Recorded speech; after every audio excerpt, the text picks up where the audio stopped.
ততটা নিরাপদ, ঠিক কিনা? আমাদের দেশের হিন্দু ভাইরা ততটাই নিরাপদ একজন মায়ের কোলের মধ্যে একটা সন্তান ততটা নিরাপদ, ঠিক কিনা?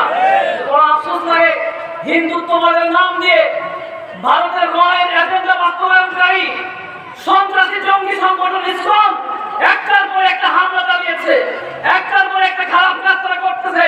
তারা বাবরি মসজিদ ভেঙে রাম মন্দির বানিয়ে দিয়েছে, তারা আমাদের মুসলমান ভাইদেরকে আঘাত করতেছে, মা বোনদের ইজ্জত লুণ্ঠন করে দিচ্ছে। ভারতের মধ্যে আপনারা সাক্ষী হয়েছেন, জয় শ্রীরামের স্লোগান না দেওয়ার কারণে তাবলিগ নামক একজন যুবককে কুপিয়ে কুপিয়ে হত্যা করেছে। শুধু তাই নয়, বাংলাদেশের মধ্যে মসজিদগুলো তারা হামলা করতেছে। আপনারা দেখেছেন চট্টগ্রামের মধ্যে প্রকাশ্যে দিবালোকে চট্টগ্রামের আদালত প্রাঙ্গণের মধ্যে অ্যাডভোকেট আলীকে তারা জবাই করে দিয়েছে, ঠিক কিনা?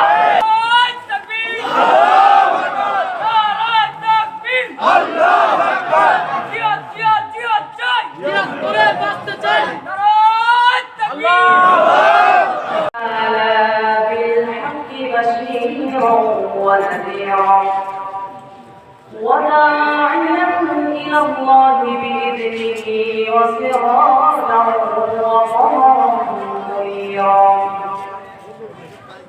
أما بعد فأعوذ بالله من الشيطان الرجيم بسم الله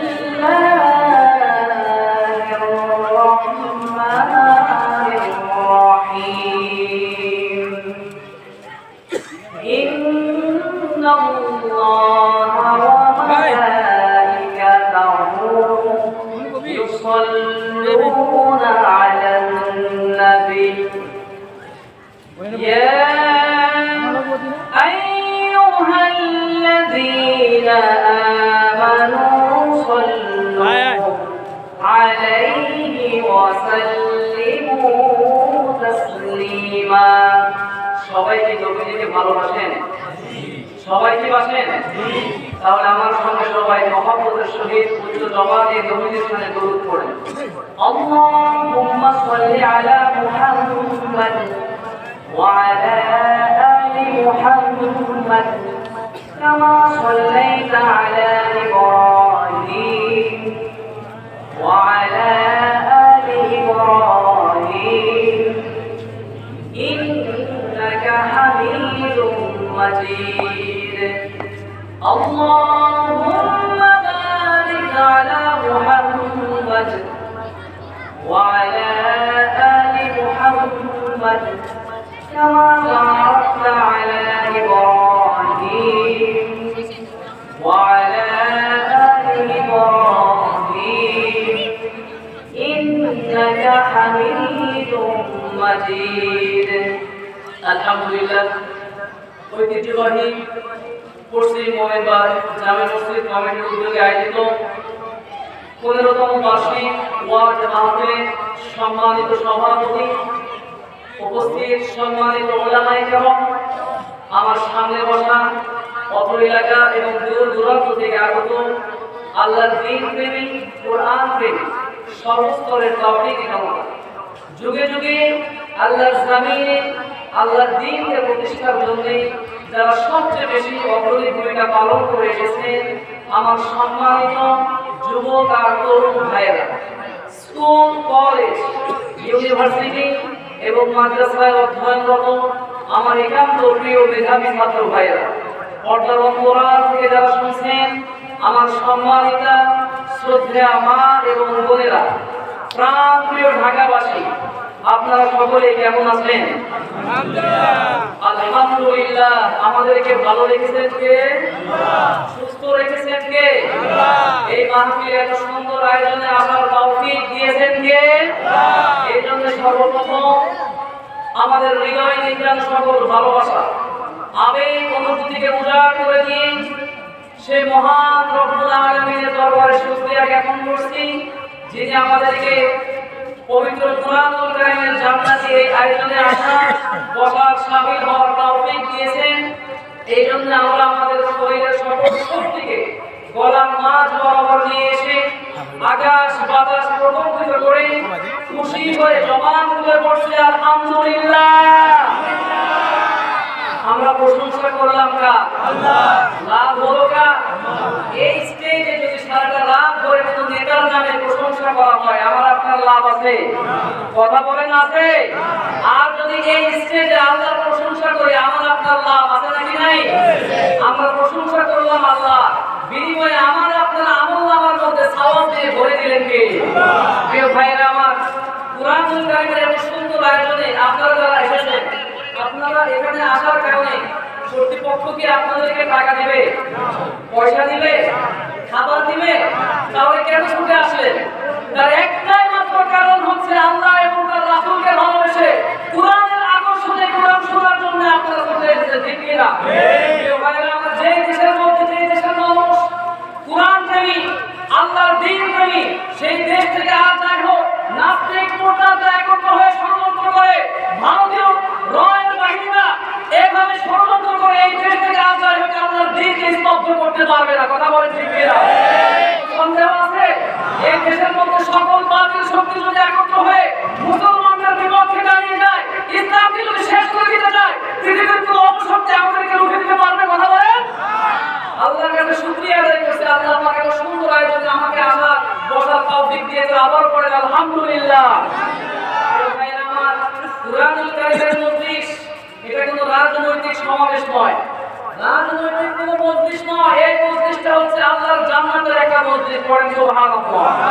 কারণ নবী সাহাবী আলী কারামাল্লাহু ওয়াজহা কি সুন্দর করে বলেছেন, মাজালিসুল ইলম হিয়া রাওদাতুম মিন রিয়াদিল জান্নাহ। যেই মজলিসের মধ্যে কুরআনের কথা বলা হয়, কুরআনের আলোচনা করা হয়, শিক্ষা দেওয়া হয়, সেই মজলিসটা, সেই সমাবেশটা সাধারণ কোনো সমাবেশ থাকতে পারে না। ওই সমাবেশটা আল্লাহর জান্নাতি সমাবেশে পরিণত হয়ে যায়। এই মাহফিলে আসার জন্য আপনারা খুশি নাকি বেজার? এই জান্নাতি সমাবেশ থেকে আল্লাহর কাছে আমরা ফরিয়াদ জানাচ্ছি, আল্লাহ রাব্বুল আলামিন আমাদের সকলকে আজকের এই দিনকে ওসিলা করে, আজকের এই মাহফিলকে ওসিলা করে আল্লাহ রাব্বুল আলামিন যেন আমাদের সকলকে in the day of resurrection, কিয়ামতের কঠিন বিভীষিকাময় দিনে নাজাত দিয়ে যেন জান্নাতুল ফিরদাউস নসিব করে দেয়। পড়েন আমিন। প্রিয় ভাইরা আমার, যেহেতু কুরআনুল কারীমের প্রোগ্রাম, এই জন্য একটি কিতাব থেকে আমি আপনাদের সামনে কথা বলতে চাই। সেই কিতাবটির নাম কি? সেই কিতাবের মধ্যে কোনো সন্দেহ আছে? কোনো মিস ইনফরমেশন আছে? কোনো ডাউট আছে? থাকবেই বা কি করে? কারণ কুরআনুল কারীম নাযিল করেছেন স্বয়ং। আর এই কুরআনুল কারীমের শুরুতেই কুরআনুল কারীমের অথেন্টিসিটির ব্যাপারে রব্বুল আলামিন বলেছেন, যালিকাল কিতাব লা রাইবা ফি হুদাল লিল মুত্তাকিন। This is the most authentic book in this world, whereof there is no doubt about it, and it's a guidance for those who are muttaqin. Allahu Akbar. আল্লাহ বলতেছেন, এমন একটি কিতাব তোমাদের জন্য আমি নাযিল করে দিলাম, যে কিতাবের মধ্যে কোনো সন্দেহ থাকবে দূরের কথা, ভুল থাকবে দূরের কথা, এই কুরআন নিয়ে কেউ কোনো সংশয় প্রকাশ করতে পারবে না। সুবহানাল্লাহ। আর এই কুরআনুল কারীমকে আল্লাহ রাব্বুল আলামিন বিশেষ করে স্পেশালি মুত্তাকি বান্দাদের জন্য গাইডলাইন বানিয়ে নাযিল করেছেন কে? এই কোরআন থেকে আজকে কথা হবে ইনশাআল্লাহ। আপনারা শুনতে রাজি আছেন ইনশাআল্লাহ? কুরআনুল কারীম হচ্ছে সারা বিশ্বের মধ্যে সবচেয়ে শ্রেষ্ঠতম কিতাব। কোরআনের মধ্যে এত শ্রেষ্ঠতম কিতাব পৃথিবীতে আর দ্বিতীয়টা আছে? আছে নাকি? কথা বলেন। এই কুরআনুল কারীম কেন এত শ্রেষ্ঠ হলো? কারণ এই কুরআনুল কারীমের মধ্যে এমন কিছু ইউনিক, এক্সক্লুসিভ, আনপ্যারালাল ক্যারেক্টারিস্টিক রয়েছে যা পৃথিবীর অন্যান্য কোনো ধর্মীয় কিতাব যেমন বাইবেল, তাওরাত, জাবুর, ত্রিপিটক, ভেদ, জিন্দাভেস্তা, এক কথায় পৃথিবীর অন্যান্য কোনো ধর্মীয় কিতাবের মধ্যে এরকম এক্সক্লুসিভ, আনপ্যারালাল ক্যারেক্টারিস্টিক অর্থাৎ অনন্য, অসাধারণ বৈশিষ্ট্যগুলো আপনি খুঁজে পাবেন না। সুবহানাল্লাহ। আজকে আমরা কুরআনুল কারীমের অনন্য, অতুলনীয়, অসাধারণ কিছু বৈশিষ্ট্যগুলো আমরা জেনে যাবো ইনশাআল্লাহ। কুরআনুল কারীম যেহেতু সময় অল্প, কথা না বাড়িয়ে সরাসরি আলোচনার মধ্যে ঢুকে যেতে চাচ্ছি। আল্লাহ রাব্বুল আলামিন আমাদের সকলকে কুরআনুল কারীম শুনে সেই অনুযায়ী আমল করার তৌফিক দান করুন। পড়েন আমিন। কুরআনুল কারীমের অনন্ত বৈশিষ্ট্যগুলোর মধ্যে নাম্বার 1, এক নাম্বার বৈশিষ্ট্য হচ্ছে Quran is a book that is most read in this world. পৃথিবীর মধ্যে একটি মাত্র কিতাব হচ্ছে কুরআন, যে কুরআন গোটা বিশ্বে সবচেয়ে বেশি তেলাওয়াত হয়ে থাকে। সুবহানাল্লাহ। এখন বলবেন, হুজুর এটা কিভাবে সম্ভব? বললেই হবে না, প্রমাণ দেওয়া লাগবে। কারণ আমরা রাজধানীর মানুষ, সবাই শিক্ষিত। প্রিয় ভাইরা আমার, গোটা বিশ্বে কোরআনুল কারীম কিভাবে সব সময় তেলাওয়াত হয়ে থাকে, সবচেয়ে বেশি তেলাওয়াত হয়ে থাকে। শুনেন, মহাকাশ বিজ্ঞানীরা বলছেন পৃথিবীর ঘূর্ণায়মান পদ্ধতি, আংশিক গতি এবং বার্ষিক গতির ফলে পৃথিবীর বিভিন্ন দেশের বিভিন্ন সময় হয়ে থাকে। যেমন আমাদের বাংলাদেশে এখন বাজতেছে 8:25।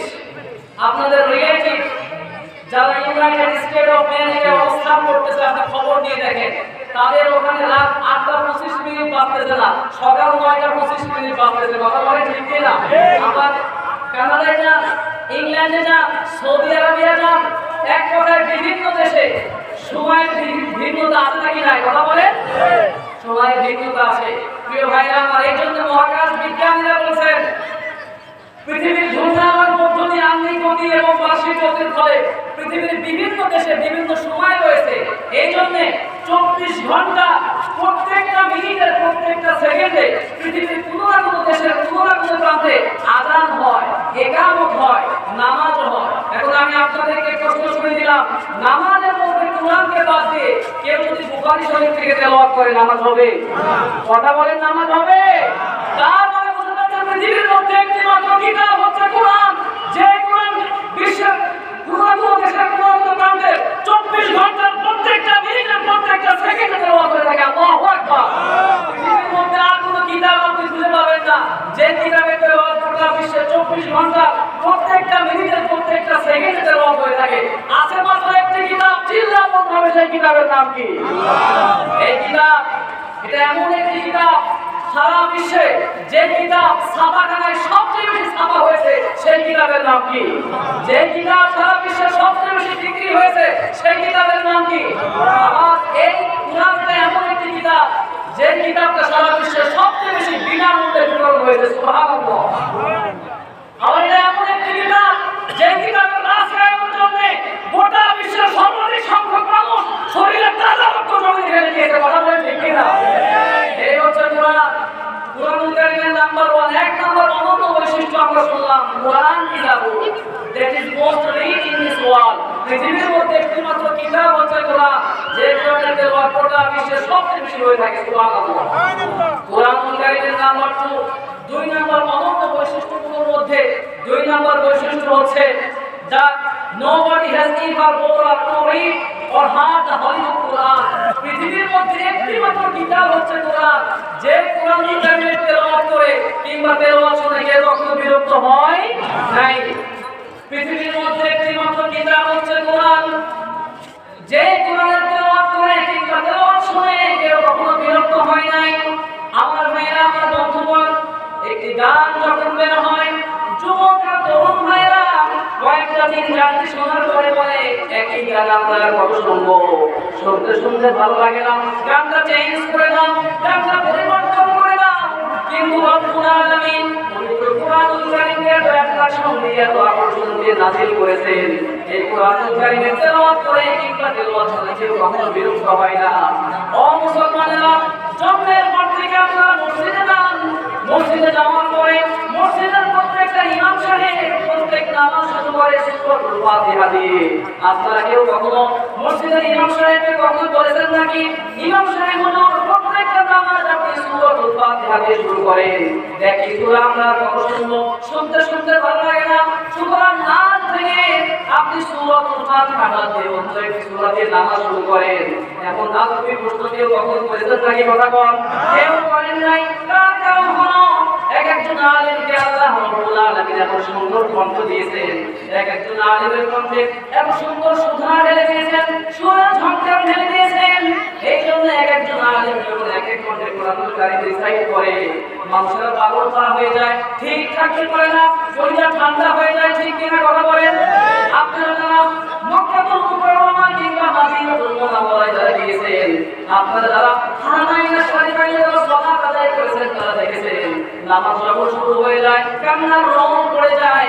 আমার ভাইরা, বিশেষ করে বাইতুল্লাহ শরীফে যারা নামাজ আদায় করেছেন, আপনারা দেখেছেন বাইতুল্লাহ শরীফের সম্মানিত খতিব, সম্মানিত ইমাম ফজিলাতুল শাইখ ডাক্তার আব্দুর রহমান আস-সুলাইম, সাউদ আস-সুলাইম, বান্দার বালিয়া কিংবা ইয়াসির আল-কুসরি এরকম কোরআনুল কারীমের তেলাওয়াত শুরু হয়ে যায়।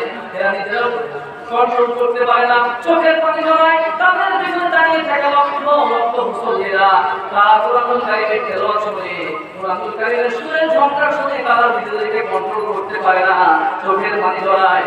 পৃথিবীর মধ্যে অনেক মানুষ এমন রয়েছে কুরআনুল কারীমের অর্থ বোঝে না, কিন্তু কুরআনুল কারীমের সুরের ঝংকার শুনে তাদের চোখ থেকে পানি ঝরায়, নিজেকে কন্ট্রোল করতে পারে না।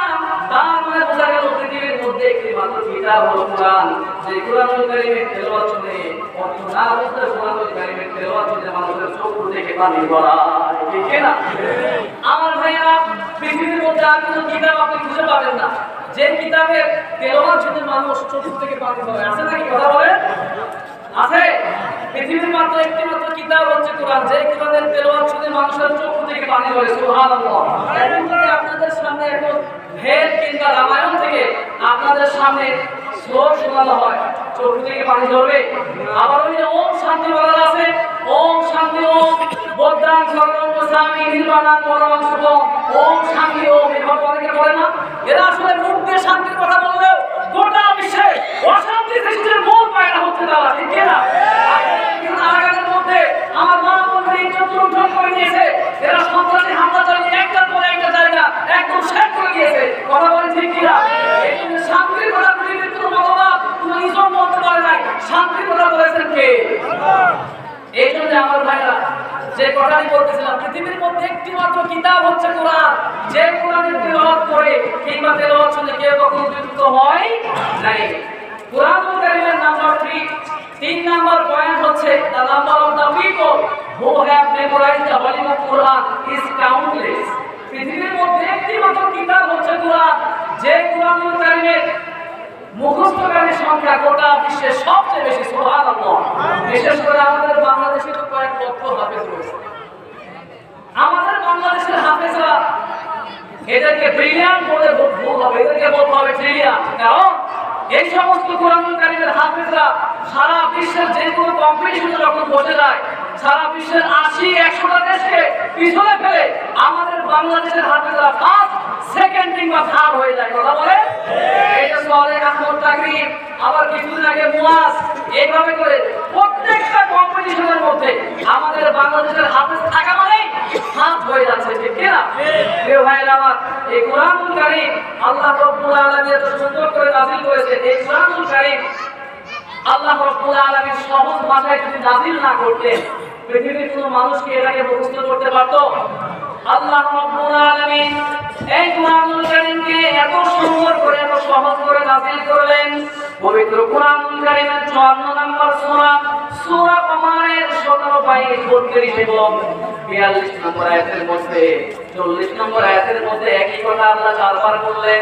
আল্লাহ রাব্বুল আলামিন বললেন, ওয়ালাকাদ ইয়াসসারনাল কুরআনা লিয-যিকরি ফাহাল মিন মুদ্দাকির। আমি আল্লাহ রাব্বুল আলামিন এই কুরআনুল কারীমকে পড়ার জন্য, বোঝার জন্য, মুখস্থ করার জন্য সহজভাবে নাযিল করে দিয়েছি। পড়েন সুবহানাল্লাহ। কুরআনুল কারীম যদি আল্লাহ পাক সহজভাবে নাযিল না করতেন, তাহলে কি আমার আপনার মতো ছোট ছোট যারা হাফেজ রয়েছে, মাত্র 6 বছর বয়স, কিছুদিন আগে দেখলাম শাইখ আহমদুল্লাহ হুজুরের কাছে গিয়েছি, মাত্র 50 দিনে হাফেজ হয়ে গিয়েছে। সুবহানাল্লাহ। আমাদের চিন্তা করা যায় আল্লাহ রাব্বুল আলামিন 49 দিনে হাফেজ হয়ে গিয়েছে। পড়েন আলহামদুলিল্লাহ। আল্লাহ রাব্বুল আলামিন সহজ করেছেন বিধায় তো হতে পেরেছে, ঠিক না? আমার ভাইরা, কুরআনুল কারীমের অনন্য বৈশিষ্ট্যগুলোর মধ্যে নাম্বার 4 নাম্বার বৈশিষ্ট্য হচ্ছে the entire Quran has been presented in poetic thought।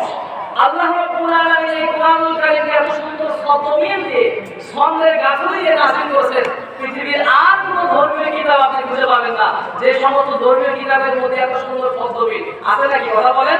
এই কুরআনুল কারীম যদি আপনি থেমে থেমে পড়েন, আপনার কাছে মনে হবে কেউ যেন আপনাকে কি সুন্দর শ্লোক, কি সুন্দর কবিতা শোনাচ্ছে। সুবহানাল্লাহ। পৃথিবীর মধ্যে আর কোনো কিতাব আপনি খুঁজে পাবেন না, আর কোনো ধর্মীয় গ্রন্থ আপনি খুঁজে পাবেন না যে ধর্মীয় গ্রন্থের মধ্যে এত সুন্দর শব্দমিল রয়েছে। কিন্তু রব্বুল আলামিন কুরআনুল কারীমকে এত সুন্দর শব্দমিল দিয়ে নাযিল করলেন। কি ফ্যান্টাস্টিক শব্দের মিল দেখেন। কুরআনুল কারীমের সবচাইতে ছোট সূরা, সূরা কাউসার, কি সুন্দর শব্দমিল রয়েছে। যারা পারেন আমার সঙ্গে একটু মিলিয়ে পড়েন, ইন্না আ'তাইনাকাল কাউসার ফাসাল্লি লিরাব্বিকা ওয়ানহার ইন্না শানিআকা হুয়াল আবতার। শব্দ মিল আছে নাকি না কথা বলেন? ইন্না আ'তাইনাকাল কাউসার ফাসাল্লি লিরাব্বিকা ওয়ানহার ইন্না শানিআকা হুয়াল আবতার। আপনি যেখানে পড়েন কোরআনুল কারীমে সূরা ইয়াসিন পড়বেন, ইয়াসিন ওয়াল কুরআনিল হাকীম ইন্নাকা লামিনাল মুরসালিন। আবার রহমান পড়বেন, আর রহমান আল্লামাল কুরআন খলাকাল ইনসান। শব্দ মিল আছে নাকি নাই? কি সুন্দর কিতাব আমরা পেয়েছি, বড় দুঃখ লাগে এত বড় একটা কিতাব, এত দামি একটা কিতাব পাওয়ার পরেও আমরা মুসলমানরা এই কুরআনুল কারীমকে আমরা পড়েও দেখি না। কোরআনকে মানব করার কথা, কুরআনুল কারীম আমরা অনেকে পড়তেও জানি না। এরকম মানুষ আছে নাকি নাই? আল্লাহ পাক আমাদের সকলকে কুরআনুল কারীম যেন আমরা সহিভাবে পড়তে পারি, সেই অনুযায়ী যেন আমল করতে পারি, আল্লাহ পাক তৌফিক দান করে। পড়েন আমিন। প্রিয় ভাইরা আমার, কুরআনুল কারীমের এক্সক্লুসিভ বৈশিষ্ট্য আমি আপনাদেরকে শোনাচ্ছিলাম। নাম্বার 5 নাম্বার হচ্ছে পৃথিবীর মধ্যে একটি মাত্র কিতাব হচ্ছে কোরআন। এই কোরআনের মতো কোরআন বানানো দূরের কথা, এই কোরআনের ভিতরে থাকা 114টির মধ্যে কোনো একটি সূরার মতো সূরা বানানো দূরের কথা, একটা লাইনের মতো লাইন বানানো দূরের কথা, কিয়ামত হয়ে যাবে একটা শব্দের মতো শব্দ পৃথিবীর কেউ বানাতে পারবে না। প্রিয় ভাইরা আমার, একটা জিনিস আপনি লক্ষ্য করে দেখতে পাবেন, পৃথিবীর মধ্যে তো নাস্তিক আছে, মুরতাদ রয়েছে, এরা মাঝে মধ্যে সুযোগ পাইলে বলে আনসিন ইজ নাথিং, যা দেখি না বিশ্বাস করি না, দেয়ার ইজ নো গড, আল্লাহ বলতে কেউ নাই। নাউযুবিল্লাহ বলবেন না? এরা বিভিন্ন সময় বিভিন্ন বক্তব্য দিলেও এরা কোনো সময় কোরআন নিয়ে কখনো কথা বলতে দেখা যায় না। কারণ জানে কোরআন নিয়ে কথা বলতে গেলে কোরআন নিয়ে তো আল্লাহ পাক চ্যালেঞ্জ করেই রাখে, কাউকে বানায় দেখা। এই জন্য এই ক্ষেত্রে একদম চোখ কোনো বক্তব্য নেই তাদের। তবে কুরআনুল কারীমকে নকল করার জন্য, নতুন করে বানানোর জন্য পৃথিবীতে অনেক চেষ্টা হয়েছে। আমি কিছুদিন আগে একটা মাহফিলে বলেছিলাম, আপনারা হয়তো অনেকে শুনেছেন, মুসাইলামা নামে একজন ভণ্ড নবুয়তের জাতীয় ছিল কি ছিল না কথা বলে? প্রিয় ভাইরা আমার, মুসাইলামা হঠাৎ করে একদিন বলে বসতেছে, এই লোকেরা শোনো, শুধু মুহাম্মদ নবী না, আমিও একজন নবী। নাউযুবিল্লাহ বলবেন না? মানুষ তো সচেতন, বলতে তুমি যদি নবী হয়ে থাকো, আমাদের নবীর কাছে জিবরাইল আসে, ওহী নিয়ে আসে, তুমি যদি নবী হয়ে থাকো তোমার কাছে কে আসে? সে বলতেছে, শোনো, আমি তো মাত্র নতুন নবী হয়েছি, কয়েকদিন জেনে দাও, আমার কাছে জিবরাইল আসবে। আচ্ছা তাই না, ঠিক আছে, আমার অপেক্ষা করো। কিছুদিন যাওয়ার পর সেই এলাকার যুবকদেরকে বলে বেড়াচ্ছে, এই তোমরা শোনো, আজ রাতে আমার কাছে জিবরাইল আসছিল। নাউযুবিল্লাহ। ছেলেবেলে বলতেছে, তাই নাকি? তোমার কাছে যদি জিবরাইল এসে থাকে তাহলে বলো তোমার কাছে কোন আয়াত নাযিল হয়েছে, কোন সূরা নাযিল হয়েছে? বলতেছে, আমার কাছে যে সূরা নাযিল হয়েছে সেই সূরার নাম হচ্ছে সূরাতুল ফিল। কি নাম? সূরাতুল ফিল। তো বলতেছে, ঠিক আছে, আমাদেরকে শোনাও, সূরা ফিল যেহেতু নাযিল হয়েছে আমাদেরকে শোনাও। তখন সে বলতে, ঠিক আছে, তোমরা আমার সামনে বলে দাও, আমি তোমাদেরকে সূরা ফিল শোনাবো। তখন সে শুরু করছে, আল ফিল মাল ফিল ওমা আদরাকা মাল ফিল লাহু জানাতুন ওয়াবিল ওয়া লাহু খুরজুন তাবিল। এখানে যারা আলেম আছেন আপনারা অনেকে অর্থ বুঝে গেছেন। অর্থ হচ্ছে আল ফিল হাতি, মাল ফিল হাতি কি? হাতি ডেস্টিনেশন তো। ওমা আদরাকা মাল ফিল, তুমি কি জানো হাতিটা কি? লাহু জানাতুন ওয়াবিল, তার লম্বা একটা লেজ রয়েছে। ওয়া লাহু খুরজুন তাবিল, তার অনেক লম্বা একটা শোর রয়েছে। এটা শোনার পরে তখন যুবক ছেলেপেলে বলতেছে, মুসাইলামা, তুমি যে একটা ভণ্ড নবী, তোমার উপরে এই সূরা নাযিল হওয়াটাই প্রমাণ করে তুমি একটা চরম পর্যায়ে ভণ্ড নবী, ঠিক কি না? ভাই আমার, এই জন্য যুগে যুগে কোরআনকে নকল করার অনেক চেষ্টা করা হয়েছে। কেউ কি পেরেছে কথা বলে? কেউ পারে না। কিয়ামত হয়ে যাবে, কিয়ামত হয়ে যাবে, কোরআনের মতো কোরআন বানানোর দূরের কথা, কোরআনের ভিতরে থেকে একটা শব্দের মতো শব্দ কেউ বানাতে পারবে না, ঠিক না? প্রিয় ভাইরা আমার, এটাই হচ্ছে কোরআনের সবচেয়ে বড় একটা মুজিজা। কোরআনুল কারীমের নাম্বার 6 নাম্বার অনন্য বৈশিষ্ট্য হচ্ছে, there is no contradiction between the Holy Book, Quran and science. কোরআন এবং সায়েন্সের মধ্যে কোনো ধরনের সংঘর্ষ নাই, কোনো মতভেদ নাই। সায়েন্স বর্তমানে যেটাই গবেষণা করে বের করে গোটা বিশ্বের মানুষদেরকে জানাচ্ছে, সেই বিষয়গুলোই, সেই ইনফরমেশনগুলোই আজ থেকে ১,৫০০ বছর পূর্বে নাজিল করে আমাদের সকল মানুষদেরকে জানিয়ে দিয়েছেন কে? এখন আপনি বলেন হুজুর প্রমাণ দেন কিভাবে আমরা বুঝবো? আপনি কি কখনো চিন্তা করেছেন how the universe was created? এই যে বিশ্ব আমরা দেখতে পাচ্ছি, আমরা বসবাস করতেছি, এই বিশ্ব কিভাবে সৃষ্টি হয়েছে কখনো কি আপনি ভেবেছেন? এই বিশ্ব সৃষ্টির প্রথম আল্লাহ রাব্বুল আলামিন আসমান, জমিন, গ্রহতারা, নক্ষত্ররাজি সব কিছু আল্লাহ পাক একটি জায়গার মধ্যে রেখেছিলেন, যেটা বিজ্ঞানের ভাষায় বলা হচ্ছে স্টিফেন হকিংসের থিওরির আলোকে বিগ ব্যাং থিওরি বলা হচ্ছে। যে গোটা বিশ্বের সব কিছু, আসমান জমিন যতটা কিছু আছে সব কিছু একটি জায়গায় একত্র অবস্থায় ছিল, পঞ্জীভূত অবস্থায় ছিল, যা ছিল গ্যাসের কোনো একটা সমস্যা। অবশেষে বিশাল বড় একটা বিস্ফোরণ ঘটে গেল। বিস্ফোরণের পরে আসমান আসমানের জায়গায় চলে গেল, জমিন জমিনের জায়গায় অস্তিত্ববান অবস্থায় ফিরে আসলো। এইভাবে করে প্রত্যেকটা জিনিস যার যার অস্তিত্বে চলে গেল। এটাকে বিজ্ঞানীরা তাদের ভাষায় নাম দিয়েছে বিগ ব্যাং থিওরি। কি নাম? Big bang theory. এটা মাত্র কয়েক বছর আগে গোটা বিশ্বের মানুষদেরকে বিজ্ঞানীরা জানিয়েছে, কিন্তু রব্বুল আলামিন পবিত্র কুরআনুল কারীমের মধ্যে ১,৫০০ বছর আগে জানিয়ে দিয়েছেন। সুবহানাল্লাহ।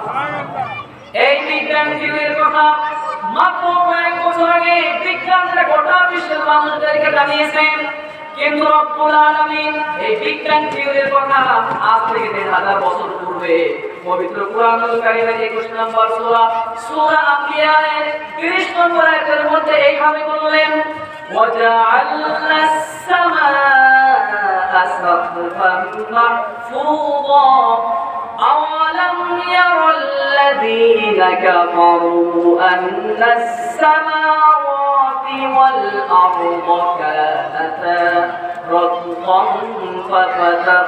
فَفَتَقْنَاهُمَا। আল্লাহ রাব্বুল আলামিন বলেন, কাফেররা দলেরা কি দেখে না আসমান জমিন সব কিছু একটি জায়গায় পঞ্জীভূত অবস্থায় ছিল, আমি আল্লাহ রাব্বুল আলামিনের বিশেষ ক্ষমতা বলে সব কিছু আলাদা আলাদা হয়ে গিয়েছে।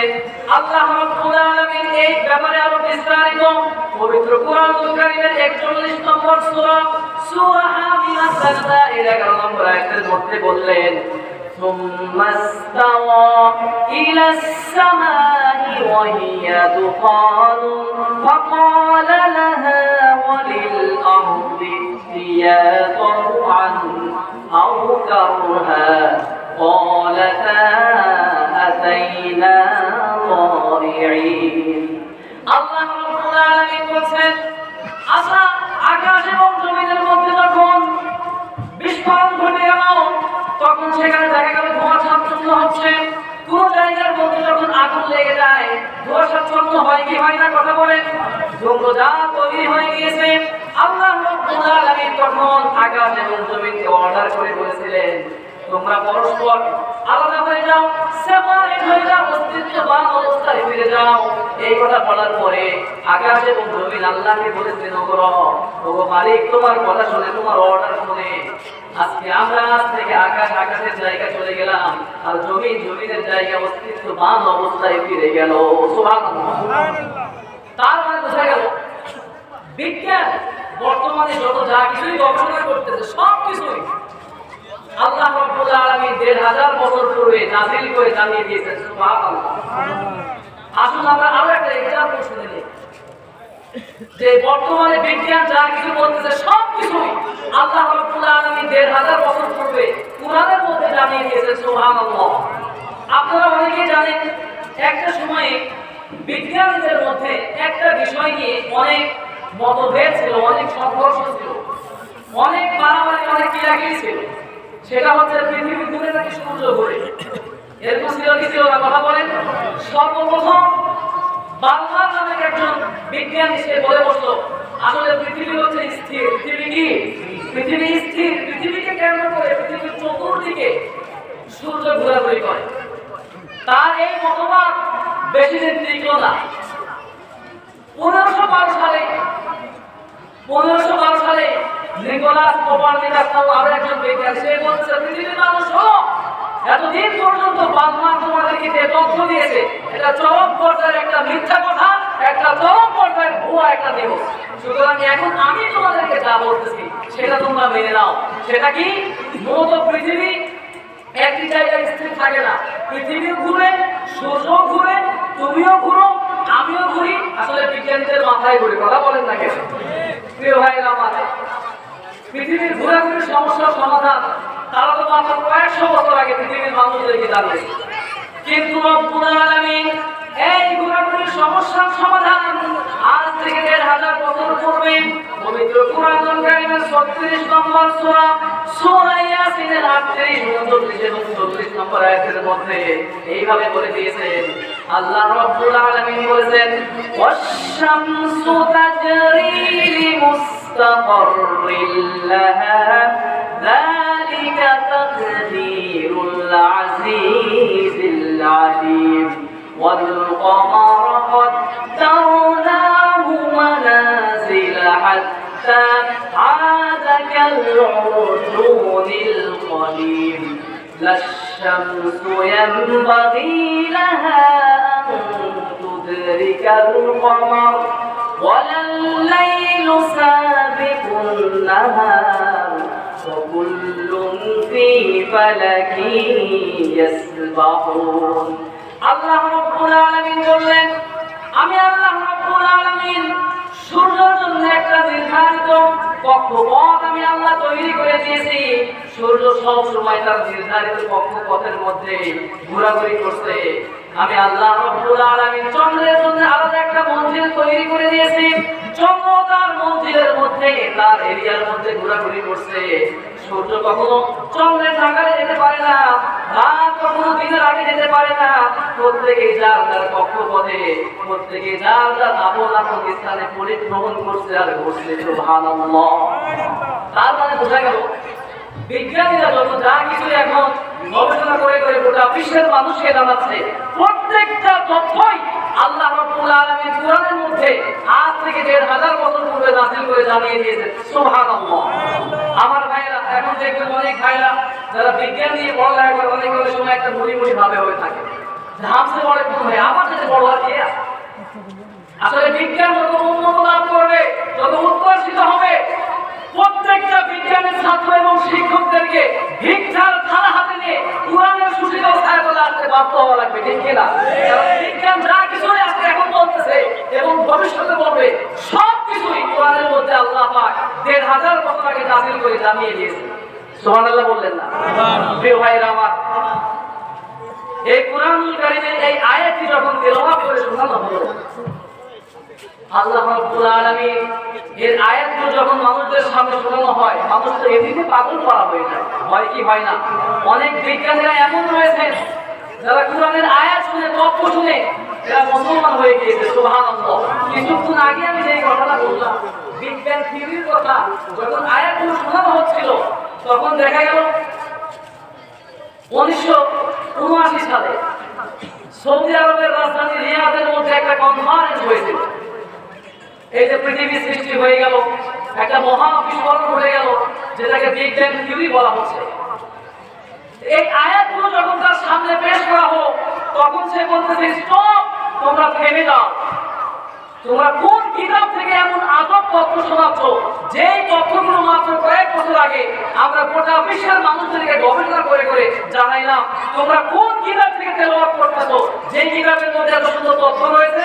তখন তাকে বলা হলো, এটা হচ্ছে আল কুরআন, যেটা ১৫০০ বছর আগে আল্লাহ রাব্বুল আলামিন নাযিল করেছেন। তখন তিনি অবাক হয়ে বললেন, ১৫০০ বছর পূর্বে নাযিল হওয়া যেই কিতাবের মধ্যে এত সায়েন্টিফিক ইনফরমেশন থাকতে পারে, সেই কিতাব মানব রচিত কোনো কিতাব হতে পারে না। নিঃসন্দেহে এটা আল্লাহ রাব্বুল আলামিনের কিতাব। সুবহানাল্লাহ। তিনি আর তিনি করেন না, তিনি ওই কনফারেন্সের স্থলেই সব মানুষকে সামনে রেখে তিনি দাঁড়িয়ে পড়ে তিনি বললেন, আমি আর গুমরাহির মধ্যে পড়ে থাকতে চাই না, আমি এক্ষুনি এই মুহূর্তে কালেমা পড়ে মুসলমান হয়ে গেলাম। চিন্তা করা যায়, যারা বিবেকবান, তারা যেই ধর্মেই থাকুক, কোরআন তো শুধু মুসলমানদের কিতাব নয়, কোরআন কি শুধু মুসলমানদের কিতাব? আল্লাহ কোরআনে কোনো জায়গা বলেন নাই হুদাল লিল মুমিনিন, হুদাল লিল মুসলিমিন। আল্লাহ কোরআনে যত জায়গা বলেছেন প্রত্যেকটা জায়গার মধ্যে বলেছেন হুদাল লিন নাস, বায়ানুল লিন্নাস। এটা হচ্ছে মানুষদের, যত মানুষ পৃথিবীতে আছে সব মানুষদের হেদায়েতের কিতাব, সব মানুষদের উপদেশের কিতাব। সুবহানাল্লাহ বলবেন না? সুতরাং যার বিবেক আছে সে যদি একটু চিন্তা করে সে অটোমেটিক্যালি কালেমা পড়তে বাধ্য হয়ে যাবে। সুবহানাল্লাহ। প্রিয় ভাইরা আমার, যে কথাটি আমি বলতেছিলাম, কুরআনুল কারীমের অনন্য বৈশিষ্ট্যগুলো আমি আপনাদেরকে শোনাচ্ছিলাম। মনে আছে তো সবার? আমি এক নম্বরে বলেছি Quran is the book that is most read in this world. পৃথিবীর মধ্যে একটি মাত্র কিতাব হচ্ছে কুরআন, যে কুরআনের তেলাওয়াত গোটা বিশ্বে 24 ঘন্টার প্রত্যেকটা মিনিটের প্রত্যেকটা সেকেন্ডে তেলাওয়াত হয়ে থাকে। সুবহানাল্লাহ। আমি আপনাদেরকে একটু রিপিট করতেছি যাতে করে আপনাদের মনে থাকে, কারণ প্রত্যেকটা মাহফিল, প্রত্যেকটা ওয়াজের ময়দান ক্লাস সিস্টেম হওয়া দরকার। আউল ফাউল বাউল এই সমস্ত মার্কা বক্তাদেরকে নিয়ে ওয়াজ করালে নিজেরাও ভণ্ড এবং যাদেরকে শোনাবে তারাও ভণ্ডের দিকে যাবে, বিভ্রান্তির দিকে যাবে। প্রত্যেকটা আলোচনা হওয়া দরকার কোরআন সুন্নাহের রেফারেন্স সহকারে, ঠিক কি না? প্রিয় ভাইরা আমার, এই জন্য 2 নাম্বার যে পয়েন্ট আমি বলেছি, nobody has ever more to read or heard the Holy Quran। পৃথিবীর মধ্যে একটি মাত্র কিতাব হচ্ছে কোরআন, যে কোরআনের তেলাওয়াত করে কিংবা শুনে কেউ কখনো বোরিং ফিল করে না। আর নাম্বার 3 নম্বরে বলেছিলাম, the number of the people who have memorized the Holy Quran is countless।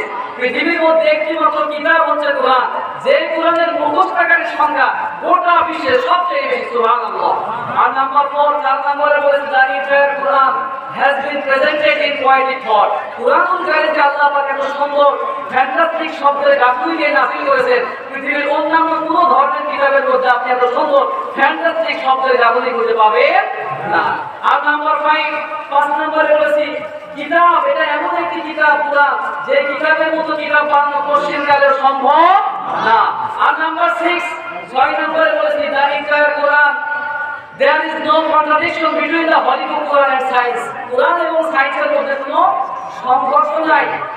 কুরআন বর্তমান সময়ে সায়েন্স যা বলতেছে আজ থেকে 1000 বছর পূর্বে কুরআন সেগুলোই আমাকে আপনাকে জানিয়ে দিয়েছে। সুবহানাল্লাহ। প্রিয় ভাইরা আমার, কুরআনুল কারীমের number 7 number exclusive unparallel characteristics হচ্ছে, Al Quran is the only one book which is authentic book in this world and it's certified by Almighty Allah। সুবহানাল্লাহ। পৃথিবীর মধ্যে একটি মাত্র কিতাব হচ্ছে কুরআন, যে কুরআন একদম নিখাত, নির্ভেজাল, একদম খাঁটি একটি কিতাব। এর ব্যাপারে সার্টিফাইড করেছেন স্বয়ং আল্লাহ। আল্লাহর নাম নিতে কি আপনাদের ভয় লাগে, লজ্জা লাগে, শরম লাগে? নেতার নাম যখন স্লোগান দেওয়া হয় ভাই, তখন তো আপনার বুক গলা সব ফাটিয়ে গেলে। আল্লাহর নাম কি একটু সুন্দর করে উচ্চ আওয়াজে বলা যায় না? একটু চিৎকার দিয়ে আন্তরিকতার সঙ্গে সকলে বলেন আল্লাহ, বলেন আল্লাহ। আল্লাহু নাম যতই জপি ততই মধুর লাগে, নামে এত মধু থাকে এ জানি তো আগে। আল্লাহু নাম যতই জপি ততই মধুর লাগে, নামে এত মধু আছে এ জানি তো আগে, ঠিক কিনা? নামের মধ্যে কি জাদু, কি মধু আল্লাহ পাক দিয়ে রেখেছে, যত বলি ততই ভালো লাগে। সুবহানাল্লাহ।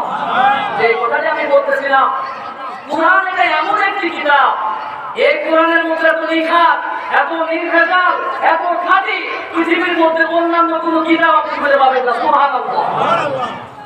এই কুরআনুল কারীমের ভুল ধরতে যারা আসবে তারাই তাদের নিজেদের জীবনের ভুল খুঁজে পাবে, ঠিক কিনা? এই কুরআনের ভুল ধরতে যারা এসেছিল তারাই কালেমা পড়ে মুসলমান হতে বাধ্য হয়েছে। সুবহানাল্লাহ। প্রিয় ভাইরা আমার, 1981 থেকে 1995 সাল পর্যন্ত ফ্রান্সের প্রেসিডেন্ট ছিলেন ফ্রাঁসোয়া মিত্রা। কি নাম? ফ্রাঁসোয়া মিত্রা।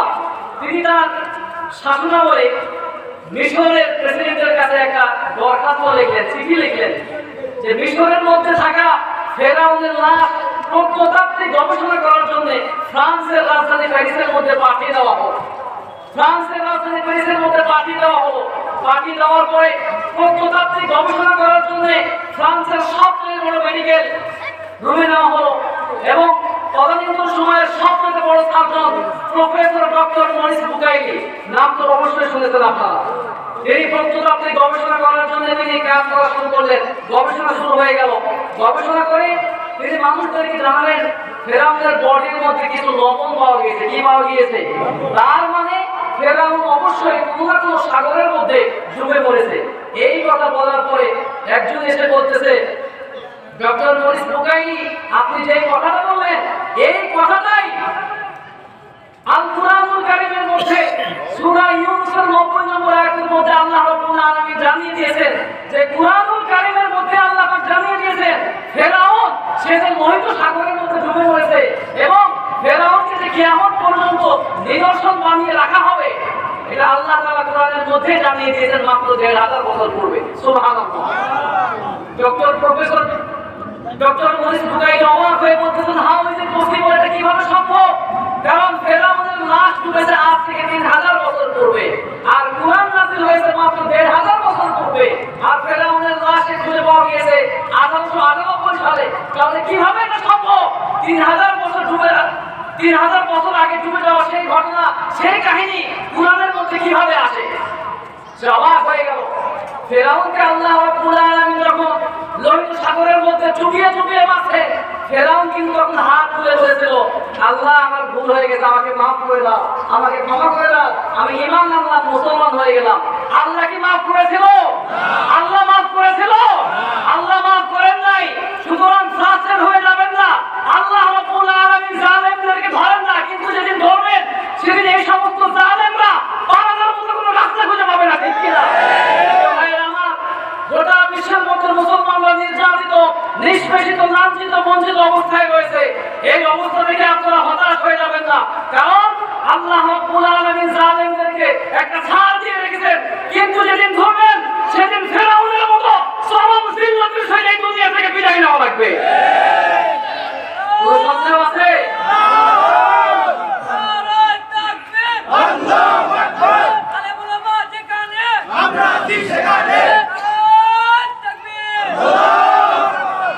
প্রিয় ভাইয়েরা আমার, যে কথাটা আমি বলতেছিলাম, ডক্টর মরিস বুকাইলি অবাক হয়ে গেলেন।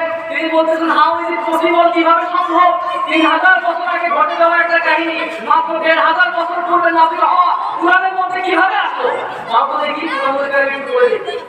কুরআনুল কারীম হাতের মধ্যে নেওয়ার পরে চলে দেখতেছে কুরআন নাযিল হয়েছে কি ভাষায়? কথা বলেন আরবি ভাষায়। আরবি ভাষা কি ডক্টর মরিস বুকাইলি জানে? ডক্টর মরিস বুকাইলি জানে না। সে যখন কুরআনুল কারীমকে তার মাদার ল্যাঙ্গুয়েজ ফ্রান্স ভাষায় ট্রান্সলেট করে পড়া শুরু করলেন, সওয়াব পাওয়ার আশায় নাকি ভুল ধরার আশায়? কথা বলেন না, কে সওয়াব পাওয়ার আশায় নাকি ভুল ধরার আশায়? ডক্টর মরিস বুকাইলি কুরআনুল কারীমের ভুল ধরার জন্য তার মাদার ল্যাঙ্গুয়েজ ফ্রান্সের ভাষায় কুরআনুল কারীমকে ট্রান্সলেট করে পড়া শুরু করলেন। কুরআনুল কারীমের শুরু থেকে শেষ পর্যন্ত পড়লেন, ভুল ধরতে পারলেন না। এবার তিনি চিন্তা করলেন, কুরআনুল কারীমকে যদি আন্তর্জাতিক ভাষায়, ইংলিশ ভাষায় যদি ট্রান্সলেট করে পড়তে পারি, তাহলে মনে হয় কুরআনুল কারীমের ভুল ধরতে পারবো। তিনি সেটাই করলেন। ইন্টারন্যাশনাল ল্যাঙ্গুয়েজ ইংলিশ ভাষায় কুরআনুল কারীমকে ট্রান্সলেট করে তিনি পড়া শুরু করলেন। শুরু থেকে শেষ পর্যন্ত পড়লেন, ভুল ধরতে পারলেন না। এবার তিনি চিন্তা করলেন, কুরআনুল কারীম যেহেতু আরবি ভাষায় নাযিল হয়েছে, যদি আমি আরবি ভাষা শিখে ফেলতে পারি, তাহলে মনে হয় কুরআনুল কারীমের ভুল ধরতে পারবো। তিনি আরবি ভাষা শিখে ফেললেন। কুরআনুল কারীমের সূরাতুল ফাতিহা থেকে সূরা নাস পর্যন্ত একবার, দুইবার নয়, বারবার পড়লেন, বুঝলেন, কিন্তু কুরআনুল কারীমের ভুল ধরতে পারলেন না। অবশেষে গোটা বিশ্বের মানুষদেরকে লক্ষ্য করে বললেন, ও দুনিয়ার মানুষের শোনো, আমি প্রফেসর ডক্টর মরিস বুকাইলি এই কুরআনুল কারীমের ভুল ধরার জন্য এসেছিলাম, কিন্তু কুরআনুল কারীমের ভুল ধরতে এসে দেখি এই কুরআনুল কারীম আমি ডক্টর মরিস বুকাইলির জিন্দেগির সব ভুলগুলো বের করে দিয়েছি। ডক্টর মরিস বুকাইলি কুরআনুল কারীমের ভুল ধরতে এসেছিল, কিন্তু কুরআনুল কারীমের ভুল ধরতে আসার পরে ডক্টর মরিস বুকাইলি তার জিন্দেগির যত ভুল আছে সব কিছু ধরতে পেরেছে। সুবহানাল্লাহ। এই হচ্ছে আল্লাহর কোরআন। Quran is the book that is most read in this world. এই কোরআন এমন একটি কিতাব গোটা বিশ্বে সবচেয়ে বেশি তেলাওয়াত হয়ে থাকে। আর এই কোরআন এমন একটি কিতাব, এই কিতাবের মধ্যে কোনো সন্দেহ, কোনো ডাউট, কোনো সংশয় ঠিক নাই, ঠিক কিনা? এই হচ্ছে আল্লাহর কিতাব। এই কোরআনুল কারীমের কাছে যারাই আসে তাদের ভুলগুলো তারা নিজেরাই খুঁজে পায়। সুবহানাল্লাহ। প্রিয় ভাইয়েরা আমার, কোরআনুল কারীমের অনন্য বৈশিষ্ট্যগুলোর মধ্যে নাম্বার 8, 8 নাম্বার বৈশিষ্ট্য হচ্ছে almighty Allah protects the holy Quran. এই কোরআনুল কারীমের সম্পূর্ণ হেফাজতের রেসপন্সিবিলিটি, দায়িত্ব নিয়েছেন কে? আমার ভাইরা, যে কোরআনুল কারীমের হেফাজতের দায়িত্ব স্বয়ং আল্লাহ পাক নিজে গ্রহণ করেছেন, সেই কোরআনুল কারীমের আন্দোলনকে স্তব্ধ করে দেওয়ার পৃথিবীর কারো বাপের সাধ্য আছে? আমার ভাইরা, এই কোরআনুল কারীমের আলো, এটা কি মোমবাতির আলো নাকি? আপনি ফু দিবেন আর নিভে যাবে? এই কোরআনুল কারীমের আলো হচ্ছে এই যে ইলেকট্রিক্যাল আলোর মতো, ইলেকট্রিক লাইটের মতো। ইলেকট্রিক লাইট, এটা আমরা সবাই সমবেত হলাম, একত্র হলাম, সবাই মিলে একত্র হয়ে যদি আমরা ফু দেই, মনে হয় নিভে যাবে? নিভে? তাহলে গোটা ঢাকার মানুষ সবাই একত্র হয়ে যদি আমরা ফু দেই, মনে হয় নিভে যাবে? কারণ শক্তিশালী ফু হবে, নিভে না? আমরা যদি এমনটা করি, মানুষ আমাকে আপনাকে পাগল ছাগল বলবে। কারণ ইলেকট্রিক্যাল লাইট নিভাতে গেলে ফু দিয়ে নিভবে না। ইলেকট্রিক্যাল লাইট নিভাতে হলে সুইচ চাপার দরকার আছে নাকি নাই? আমার ভাইরা, আমার বন্ধুগণ, কোরআনের আলো হচ্ছে ইলেকট্রিক্যাল আলোর মতো, ইলেকট্রিক লাইটের মতো।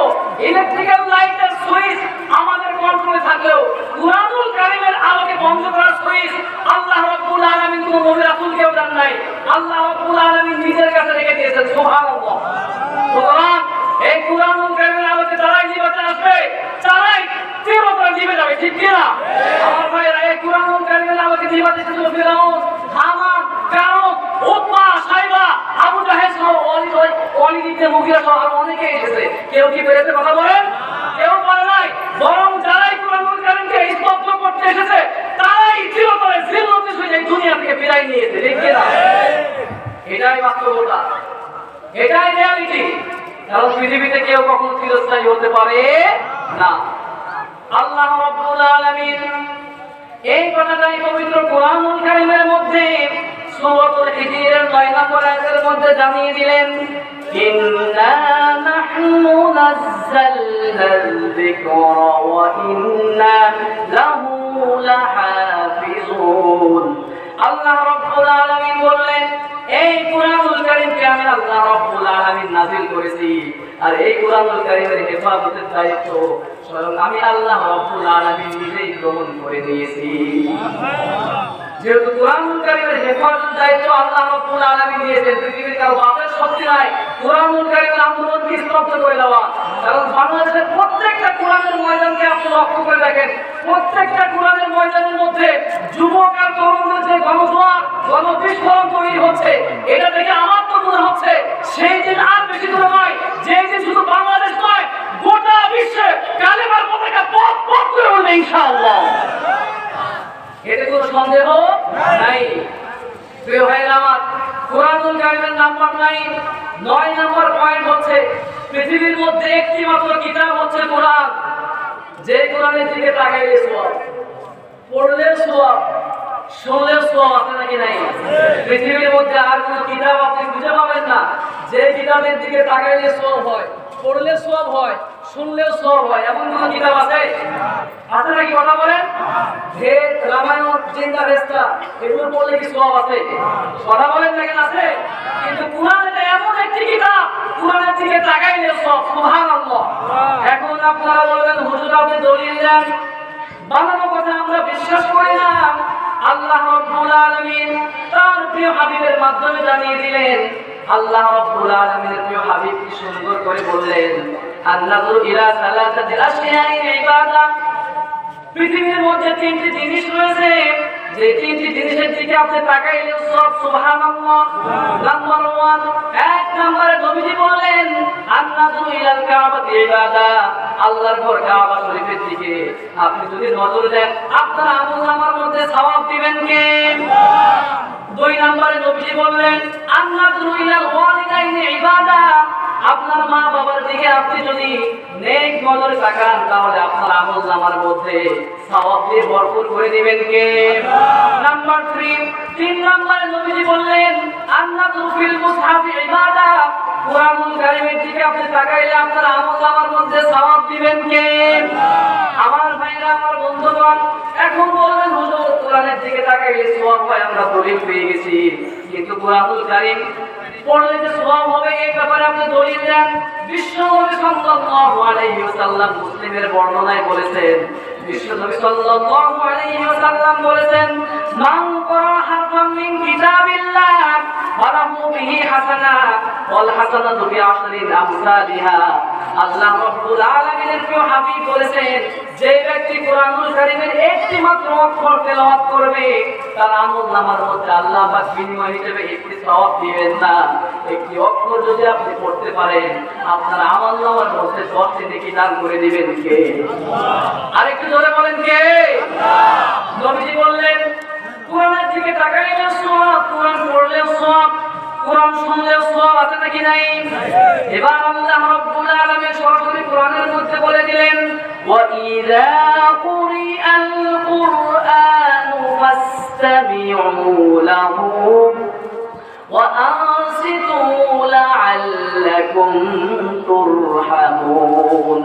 আল্লাহ রাব্বুল আলামিন বলেন কুরআনুল কারীমের তেলাওয়াত যখন শুরু হয়ে যায় তখন তোমরা অত্যন্ত সাইলেন্ট মোডে একদম নীরব অবস্থায় মনোযোগ দিয়ে কুরআনুল কারীমের তেলাওয়াত শোনো। তোমরা যদি কুরআনুল কারীমের তেলাওয়াত শুনতে পারো তাহলে তোমাদেরকে যিনি রহম নাযিল করবেন একটু আওয়াজ দিয়ে বলতে হবে তিনি কে? আমার ভাইরা, তার মানে আমরা বুঝলাম কুরআনুল কারীমের দিকে তাকাইলে সওয়াব, পড়লে সওয়াব, শুনলে সওয়াব আছে নাকি নাই? আমার ভাইরা, কুরআনুল কারীম এটা এমন একটি কিতাব, এই কিতাবকে আল্লাহ রাব্বুল আলামিন জিকির হিসেবে বলে দিয়েছেন। সুবহানাল্লাহ, ইন্না নাহনু নাযালনা যিকরা ওয়া ইন্না লাহু লাহাফিজুন। সুবহানাল্লাহ। আমরা যখন মসজিদের দায়িত্বে থাকি, মাদ্রাসার দায়িত্বে থাকি, অনেক সময় সাধারণ পাবলিক আমাদের কাছে প্রশ্ন করে, হুজুর আপনি আমাদেরকে উত্তম একটা জিকির শেখান, কারণ এই দেশের মধ্যে আউট ফাউল জিকির আছে নাকি নাই? এখন তো অনেক জায়গায় বসেন বসে যান, এটাও জিকির হয়ে গেছে। আবার কিছু কিছু জায়গায় তো মানুষেরা বাপের নামে জিকির শুরু করছে, পাগলা বাবা, ল্যাংটা বাবা, শাহালি বাবা, আছে নাকি নাই? কথা বলেন। আবার কিছু কিছু জায়গায় মুখে জিকির করেন, আরো আপডেট, এরা মনে মনে জিকির করে, আছে নাকি নাই? শয়তানি করার জায়গা পাও না, ভণ্ডামি করার জায়গা পাও না। উত্তম জিকির হচ্ছে সুবহানাল্লাহ, আলহামদুলিল্লাহ, লা ইলাহা ইল্লাল্লাহ, আল্লাহু আকবার। এটা হচ্ছে উত্তম জিকির। আল্লাহ রাব্বুল আলামিন কোরআনের মধ্যে বলেছেন কোরআনটাও হচ্ছে জিকির। সুবহানাল্লাহ। প্রিয় ভাইরা আমার, এজন্য উল্টাপাল্টা কোনো ইসলাম প্র্যাকটিস করা যাবে না। যে ইসলাম আমার নবী পালন করেছে, যে ইসলামের কথা আল্লাহ পাক কোরআনের মধ্যে বলেছে, সেটাকে আমাকে আপনাকে প্র্যাকটিস করতে হবে, ঠিক কি না? আল্লাহ পাক আমাদেরকে কবুল করুন, পড়েন আমিন। প্রিয় ভাইরা আমার, নাম্বার 10 কুরআনুল কারীমের আনপ্যারালাল ক্যারেক্টারিস্টিক্স আমি আপনাদেরকে শোনাচ্ছিলাম। 10 নাম্বার হচ্ছে এই কিতাব হচ্ছে এমন একটি কিতাব যে কিতাবটার অনুসারীদেরকে চরমভাবে আকৃষ্ট করে। সুবহানাল্লাহ। পৃথিবীর মধ্যে একটি মাত্র কিতাব হচ্ছে কোরআন, যে কোরআনের পক্ষে কথা বলার জন্য, যে কোরআনের রাজ কায়েমের জন্য গোটা বিশ্বের সর্বাধিক সংখ্যক মানুষ শরীরের তাজা রক্ত আল্লাহ জমিনে ঢেলে দিয়েছে। সুবহানাল্লাহ। পৃথিবীর মধ্যে আর কোনো কিতাব আপনি খুঁজে পাবেন না যে কিতাবের অনুসারীরা সেই কিতাবের জন্য জীবন দেয়, আছে নাকি? তাওরাত ওরা দিয়েছে, ইনজিল ওরা দিয়েছে, পৃথিবীর মধ্যে কেউ দেয় না, একমাত্র আমরা মুসলমান। আমরা তো বদর থেকে রক্ত দেওয়া শুরু করেছি। সুবহানাল্লাহ। আমরা আমাদের বহু সাথী সঙ্গীদের লাশ বদর, উহুদ, খাইবার, খন্দকের চিপায় চাপায় ফেলে এসেছি। এরপরও আল্লাহর কোরআনের আন্দোলন থেকে আমাদেরকে স্তব্ধ করা যায় নাই। আমরা তো সেই জাতি, আমরা সমুদ্রের সবকিছু পাড়ি দিয়ে আগুনের স্ফুলিঙ্গ ভেদ করে পৃথিবীর দিক দিগন্তে আল্লাহর কোরআনের রাজ কায়েমের সংগ্রাম চালিয়েছি। এই কোরআন এমন একটি কিতাব যে কোরআনের জন্য মানুষ রক্ত দিতে রাজি, জীবন দিতে রাজি, এমনকি মানুষ শাহাদাত হতে রাজি হয়েছে, ঠিক কিনা? এই কোরআনের জন্য যদি কখনো ডাক আসে, এই কোরআনের জন্য যদি কখনো জেলে যাওয়া লাগে, রক্ত দেওয়া লাগে, জীবন দেওয়া লাগে, ফাঁসির কাছে ঝুলতে হয়, কারাগারে যদি হাত তুলে আল্লাহকে দেখা।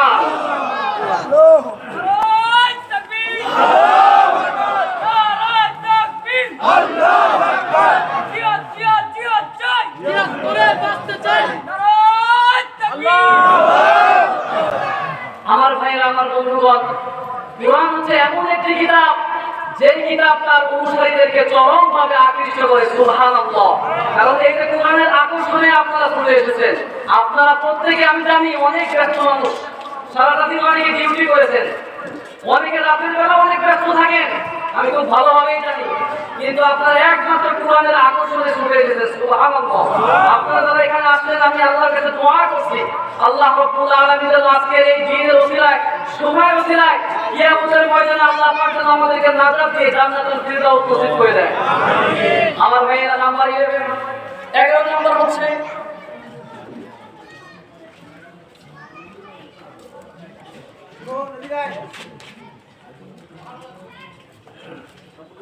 আমার ভাইরা 11 নম্বর পয়েন্ট হচ্ছে কুরআনুল কারীম এটা এমন একটি কিতাব, Al Quran has given non Muslims rights. কুরআন এটা এমন কিতাব শুধুমাত্র মুসলমানদের অধিকারের কথা বলে না। কুরআন এটা এমন একটি কিতাব, খুব গুরুত্ব দিয়ে বিষয়টা বুঝেন, এই পয়েন্টটা খুবই মনোযোগী হন। কুরআন এটা এমন কিতাব, যে কিতাব গোটা বিশ্বের যত মানুষ রয়েছে প্রত্যেক ধর্মের বর্ণের মানুষদের অধিকারের কথা কোরআনের মধ্যে আছে নাকি নাই? মাঝে মধ্যে অনেক ভাইরা প্রশ্ন করে, হুজুর সবসময় তো আপনারা ওয়াজ করেন, গলা ফাটান, কোরআনের রাজ কায়েম হোক, কোরআনের হুকুম চালু হয়ে যায়, কোরআনের রাজ যদি কায়েম হয়ে যায়, কোরআনের হুকুম যদি বাস্তবায়ন হয়ে যায়, তাহলে এই দেশের মধ্যে হিন্দু ভাইরা আছে, নাস্তিক রয়েছে, এই দেশের মধ্যে খ্রিস্টান আছে, অন্য ধর্মের মানুষ অনেক রয়েছে, তাহলে তাদের অবস্থা কি হবে? এদের কথা শুনে আমার মনে হয় যে মায়ের চাইতে মাসির দরদ বেশি। কথা বলেন না কেন? কোরআনের কোন জায়গায় এমন কথা বলা হয় নাই যে হুদাল লিল মুমিনিন, কোরআনের কোন জায়গায় বলা হয় নাই, কোরআনের কোন জায়গায় হুদাল লিল মুসলিমিন বলা হয় নাই। আল্লাহ পাক যত জায়গায় বলেছেন প্রত্যেকটা জায়গায় বলেছেন হুদাল লিন-নাস, বায়ানুল লিন-নাস। এই কিতাব হচ্ছে শুধু মুসলমানদের কিতাব নয়, এই কিতাব হচ্ছে গোটা বিশ্বের সকল শ্রেণীর মানুষদের কিতাব। সুবহানাল্লাহ। প্রিয় ভাইরা আমার, আমরা ভারত 800 বছর প্রায় শাসন করেছি। 800 বছরের ইতিহাসে আপনি একটা ঘটনা আপনি দেখাতে পারবেন না আমরা মুসলমানরা কোনো হিন্দু ভাইয়ের মন্দির আক্রমণ করেছি। দেখাতে পারবেন? কথা বলেন না কেন? দেখাতে পারবেন? কোন ইতিহাসে আপনি দেখাতে পারবেন না মুসলমানরা কোনো হিন্দু ভাইকে আঘাত করছে? আছে নাকি এমন? কথা বলেন না কেন? আছে। এই বাংলাদেশের 53 বছরের ইতিহাসে আমরা আমাদের অমুসলিম ভাইদেরকে নিজের ভাইয়ের চাইতে আরো বেশি ভালোবাসতেছি, ঠিক কিনা? আমাদের বাংলাদেশের মধ্যে হিন্দু ভাইরা ততটা নিরাপদ, দ্বীপের মধ্যে একটা কুসুম যতটা নিরাপদ, ঠিক কিনা? আমাদের দেশের হিন্দু ভাইরা ততটাই নিরাপদ, একজন মায়ের কুলের মধ্যে একটা সন্তান যতটা নিরাপদ, ঠিক কিনা? বড় আফসোস লাগে, হিন্দুত্ববাদের নাম দিয়ে ভারতের রয়ের এজেন্ডা বাস্তবায়নকারী সন্ত্রাসী জঙ্গি সংগঠন ইসলাম একটার পর একটা হামলা চালিয়েছে, একটার পর একটা খারাপ কাজ তারা করতেছে। তারা বাবরি মসজিদ ভেঙে রাম মন্দির বানিয়ে দিয়েছে, তারা আমাদের মুসলমান ভাইদেরকে আঘাত করতেছে, মা বোনদের ইজ্জত লুণ্ঠন করে দিচ্ছে। ভারতের মধ্যে আপনারা সাক্ষী হয়েছেন, জয় শ্রীরামের স্লোগান না দেওয়ার কারণে তাবলিগ নামক একজন যুবককে কুপিয়ে হত্যা করেছে। শুধু তাই নয়, বাংলাদেশের মধ্যে মসজিদগুলোরা হামলা করতেছে। আপনারা দেখেছেন চট্টগ্রামের মধ্যে প্রকাশ্যে দিবালোকে চট্টগ্রামের আদালত প্রাঙ্গণের মধ্যে অ্যাডভোকেট আলীকে তারা জবাই করে দিয়েছে, ঠিক কিনা? প্রিয় ভাইয়েরা আমার, আমরা আমাদের এই দেশের দায়িত্বশীলদেরকে আমরা স্পষ্ট ভাষায় বলে দিতে চাই, আপনারা যত দ্রুত পারেন এই সমস্ত প্রকাশ্যে হত্যাকারীদেরকে এদেরকে আইনের আওতায় নিয়ে এসে প্রকাশ্যে ফাঁসির কাছে ঝুলাতে হবে এবং ইসকন নামক সন্ত্রাসী জঙ্গি সংগঠনকে বাংলা জমিন থেকে চিরতরে নিষিদ্ধ ঘোষণা করতে হবে। ইসকনের কোনো কার্যক্রম, কোনো এজেন্ডা আমরা আমাদের দেশের মধ্যে বাস্তবায়ন করতে দেব না। কথা বলেন না কেন? সকলে কি একমত আছেন? সকলে কি রাজি আছেন? ইসকন বাংলাদেশের মাটি থেকে একদম শেষ হয়ে যাক, সবাই কি রাজি আছেন? আমরা ইসকন মুক্ত বাংলাদেশ চাই, কুরআন সহকারে আমরা বাঁচতে চাই, ঠিক কিনা? ইসকন নামক কোনো জঙ্গি সংগঠন আমরা আর এই বাংলা জমিনে দেখতে চাই না। আপনি ইতিহাস পড়ে দেখতে পাবেন গোটা বিশ্বের প্রায় প্রত্যেকটা দেশের মধ্যে ইসকন নামক এই সংগঠন সম্পূর্ণরূপে নিষিদ্ধ রয়েছে। এই তুর্কমেনিস্তান, আফগানিস্তান সহ প্রায় প্রত্যেকটা দেশের মধ্যে এই ইসকন সম্পূর্ণরূপে নিষিদ্ধ রয়েছে। সুতরাং আমাদের বাংলাদেশের মধ্যেও যত দ্রুত সম্ভব ইসকন নামক এই জঙ্গি সন্ত্রাসী সংগঠনকে সারাটা জীবনের জন্য নিষিদ্ধ ঘোষণা করতে হবে। আমার ভাইয়েরা, কোরআন এটা এমন একটি কিতাব যে কিতাবের মধ্যে আল্লাহ রাব্বুল আলামিন সব শ্রেণীর মানুষদের ব্যাপারেই বলে দিয়েছেন সুবহানাল্লাহ। কোরআন শুধু মুসলমানদের অধিকারের কথা বলে না, কোরআন সারা বিশ্বের যত ধরনের মানুষ রয়েছে সব মানুষদের অধিকারের কথা কোরআনের মধ্যে আছে নাকি নাই?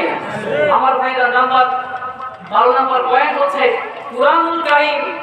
কুরআনুল কারীম এটা এমন একটি কিতাব যে কিতাব এর ছায়া বলে মানুষ আসলে একজন মানুষের সম্মান মর্যাদা বাড়িয়ে দেন কে? আল্লাহ। শুধুমাত্র মানুষ নয়, কুরআনের কাছে যেই আছে, মানুষ বলেন, কাঠ বলেন, খাট বলেন, কোন পোশাক বলেন, যা কিছুই কোরআনের কাছে আসবে তার সম্মান তার মর্যাদা বাড়িয়ে দিবেন কে? আল্লাহ।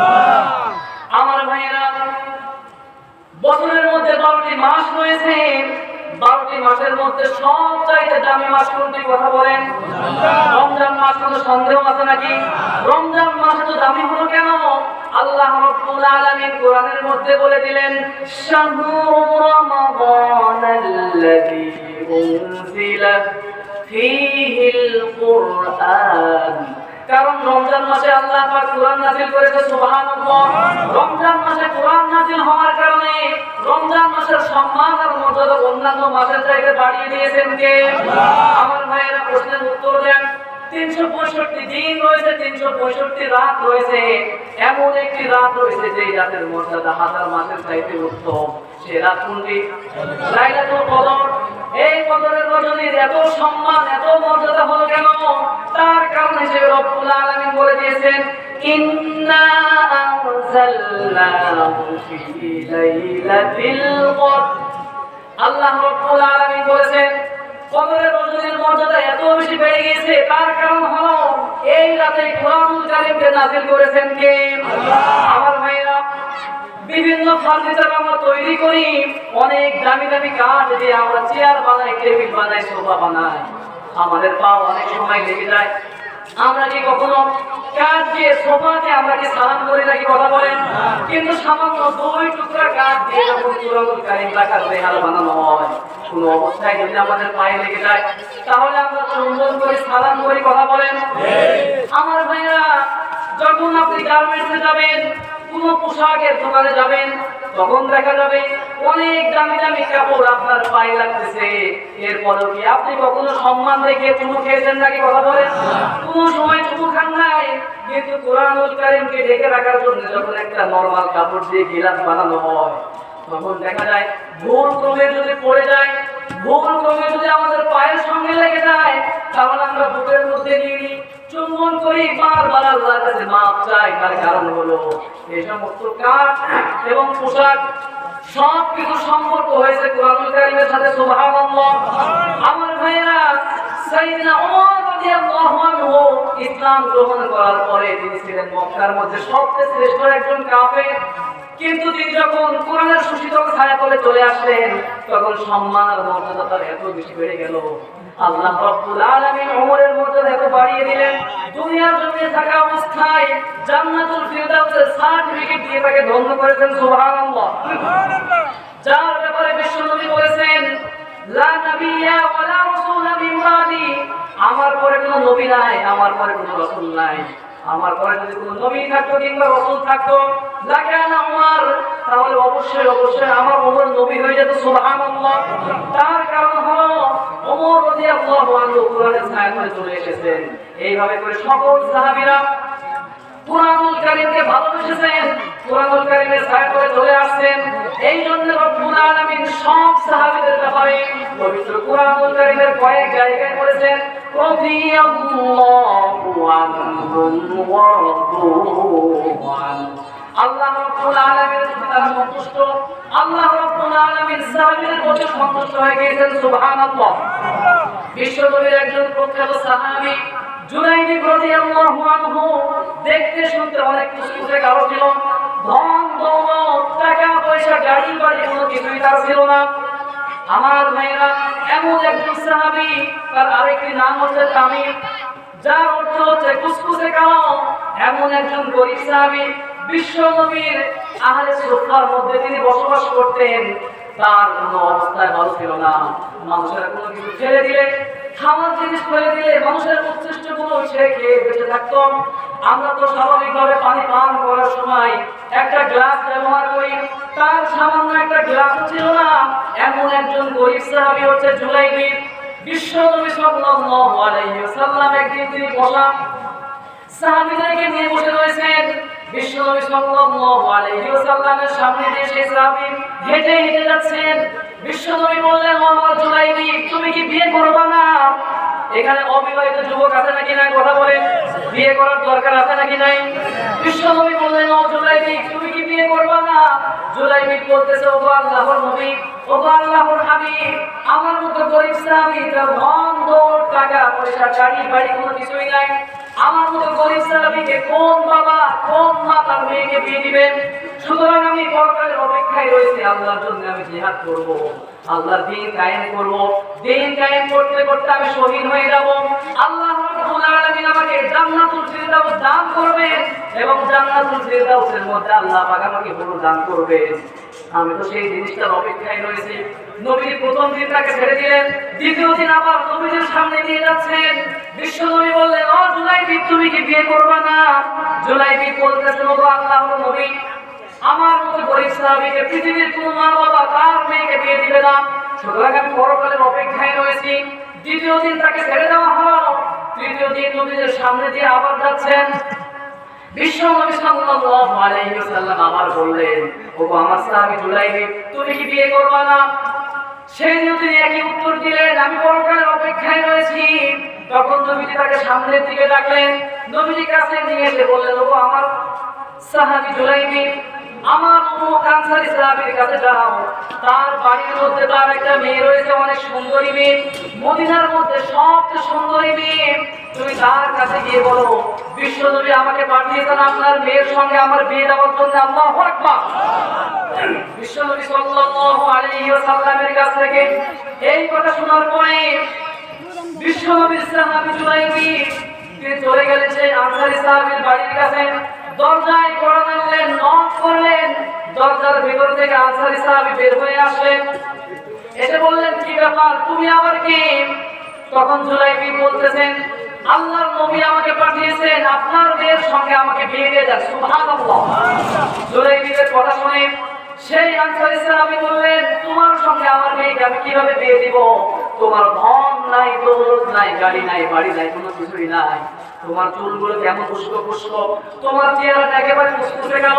সুতরাং তোমার কাছে আমার মেয়ে বিয়ে দিব না। তুমি এই অবস্থায় চলে যাও। সুতরাং তুমি এই অবস্থায় চলে যাও, তোমার কাছে আমি আমার মেয়ে দিয়ে দিব না। এই কথা বলার পরে তিনি বললেন, দাঁড়াও একটু, আমি আমার স্ত্রীর সঙ্গে পরামর্শ করে আসি। স্ত্রীর কাছে গেলেন। স্ত্রীর কাছে যাওয়ার পরে বললেন, সব ঘটনা খুলে বলার পরে স্ত্রী বলতেছে, খবরদার, এমন গরিব সাহাবীর কাছে আমার মেয়ে বিয়ে দিব না। আমার ভাইরা লক্ষ্য করেন বিষয়টা। জুলাইবি হচ্ছে সবচেয়ে কুসকুসে কালো গরিব একজন সাহাবী, আর অপর প্রান্তে আনসারীর মেয়ে হচ্ছে মদিনার মধ্যে সবচেয়ে শ্রেষ্ঠ একটা মেয়ে, সবচেয়ে সুন্দরী মেয়ে। দুইজনের বিয়ের প্রস্তাব দিয়েছেন বিশ্বনবী। পরে সাল্লাল্লাহু আলাইহি ওয়াসাল্লাম বিশ্বনবীর এই কথা প্রস্তাব যখন আনসারী সাহাবী শুনে ফেললো, ঘরের ভেতর থেকে সেই মেয়েটি বলতেছে, ওগো মা, ওগো আমার আব্বা জান, তোমরা কি করে বিশ্বনবীর দেওয়ার প্রস্তাব তোমরা ফিরিয়ে দিচ্ছ? তোমরা এই বিয়েতে রাজি না থাকলেও আমি মেয়ে হয়ে জুলাইবির সঙ্গে বিয়ে বসার জন্য রাজি হয়ে গেলাম। সুবহানাল্লাহ। রাজি হয়ে গেলাম। বিশ্বনবী সাল্লাল্লাহু আলাইহি ওয়াসাল্লাম আমার জন্য যেই ছেলেকে, যেই যুবককে চুজ করেছেন, নির্বাচিত করেছেন, এই যুবকটাই হচ্ছে, এই যুবকের সঙ্গে বিয়ে বসায় আমার জন্য বরকত থাকবে। সুবহানাল্লাহ। সুতরাং তোমরা আমার কথা, আমার কাছে বাধা দিও না, এই ছেলের সঙ্গে আমাকে বিয়ে দিয়ে দাও। আমার ভাইরা, আপনাদেরকে প্রশ্ন করি, মেয়েটি বিয়ে বসার ক্ষেত্রে দিনদারিতা দেখলো নাকি দুনিয়া দেখলো? কথা বলেন। এখন তো অনেক মেয়েরা রয়েছে, বিয়ে করার ক্ষেত্রে দেখা যায় ছেলে প্রবাস থাকে নাকি সরকারি চাকরি করে, এই বিষয়টা সবার আগে থাকে। আবার আমার যুবক ভাইয়েরা বিয়ে করার ক্ষেত্রে দেখে কোন মেয়েটা ঠিক মতো লিপস্টিক মারছে, মেকআপ করছে, চামড়ার সৌন্দর্য দেখে। বর্তমান সময়ে এই জন্যই দিনদারিতা না দেখার কারণে আমাদের বাংলাদেশের মধ্যে ডিভোর্সের হার কমছে নাকি বাড়ছে? আরো ধরে বলেন, বাড়ছে না কমছে? বর্তমান সময়ে যদি ছেলের বাবা এবং মেয়ের বাবা উভয় পক্ষই যদি দিনদারিতাকে প্রাধান্য দিয়ে দিতেন, তাহলে সংসারটা, তাদের দাম্পত্য জীবনটা সুখময় করে দিতেন কে? আমার ভাইয়েরা, বিয়ে হয়ে গেল, বিয়ে হয়ে যাওয়ার পরে ফুল সজ্জার রাত, বাসর রাত, একজন ছেলে এবং একটা মেয়ের ক্ষেত্রে এই বাসর রাতটা গুরুত্বপূর্ণ কম নাকি অনেক বেশি? অনেক বেশি। তার কারণ হচ্ছে বছরের পরে বছর ফুল সজ্জার রাতের জন্য একজন যুবক একজন যুবতী মেয়ে অপেক্ষা করে থাকে। ফুল সজ্জার রাত, একজন আরেকজনের সঙ্গে কথা বলছেন, প্রেম নিবেদন করছেন, অনেক সুখের গল্প করতেছেন। এমন অবস্থায় বাহির থেকে কেউ যেন আওয়াজ দিচ্ছে, আইনা জুনুদুল্লাহ, আল্লাহর সৈনিকরা কোথায়? জিহাদের ডাক চলে এসেছে, জিহাদের ময়দানে তোমাদেরকে চলে যাওয়া লাগবে, জিহাদের ময়দানে তোমাদেরকে যাওয়া লাগবে। তীরের সলা থেকে ধনুক যেমন ভাবে ছিটকে পড়ে যায়, ঠিক তেমনি ভাবে জুনাইদি তার স্ত্রী থেকে নিজেকে ছিটকে ফেললেন, জিহাদের জন্য প্রস্তুত হয়ে গেলেন, তরবারি সলা থেকে তরবারি বের করলেন, জিহাদের ময়দানে চলে যাবে। এমন অবস্থায় সুন্দরী স্ত্রী বলতেছে, কি ব্যাপার স্বামী আমার, আজকের এই বাসর রাতে, ফুল সজ্জার রাতে আমার মতো সুন্দরী রমণীকে রেখে আপনি কোথায় চলে যান?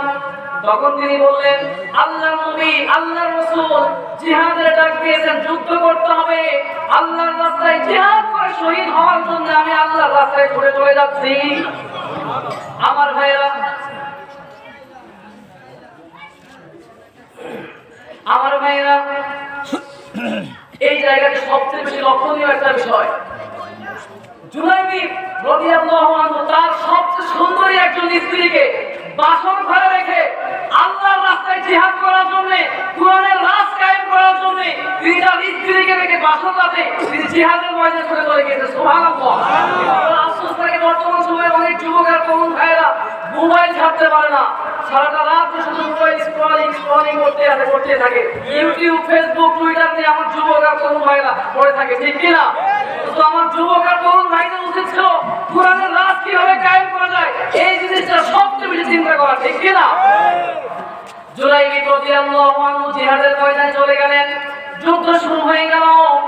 যুদ্ধের মধ্যে তিনি কাফের মুশরিকদেরকে কতল করা শুরু করলেন, তুমুল লড়াই শুরু হয়ে গেল। যুদ্ধ শেষ হয়ে যাওয়ার পরে নবীজি বললেন, আমার যে সমস্ত সাহাবীরা শহীদ হয়ে গিয়েছে, আমার সাহাবীদেরকে তোমরা দেখে নিয়ে আসো, তাদেরকে ধরে ধরে নিয়ে আমার সাহাবীদেরকে আমার সামনে নিয়ে আসো। সকল শহীদ সাহাবীদের লাশ নবীজির সামনে নিয়ে আসা হলো। নবী সাল্লাল্লাহু আলাইহি ওয়াসাল্লাম বললেন, ওগো আমার সাহাবীরা, আমার হাবিব কোথায়? হাবিব মানে হচ্ছে বন্ধু। আল্লাহ রাব্বুল আলামিনের প্রিয় হাবিব বললেন, আমার হাবিব কোথায়? সাহাবীরা বললেন, মান হাবিবুকা ইয়া রাসূলুল্লাহ, ওগো আল্লাহর নবী, ওগো আল্লাহর হাবিব, আপনার আমার বন্ধুকে আমরা তো চিনলাম না।